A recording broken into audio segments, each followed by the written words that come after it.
সর্বশেষ আপডেট আন্তর্জাতিক অঙ্গনে এবং খবরাখবরে আপনাদেরকে স্বাগতম।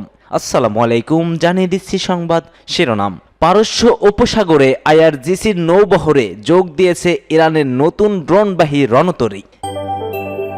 একই সঙ্গে জানিয়ে দিচ্ছি ট্রাম্পের সঙ্গে সাক্ষাৎ বা আলোচনার কোনো পরিকল্পনা বা ইচ্ছে নেই, ইরানের বলছেন ভাইস প্রেসিডেন্ট।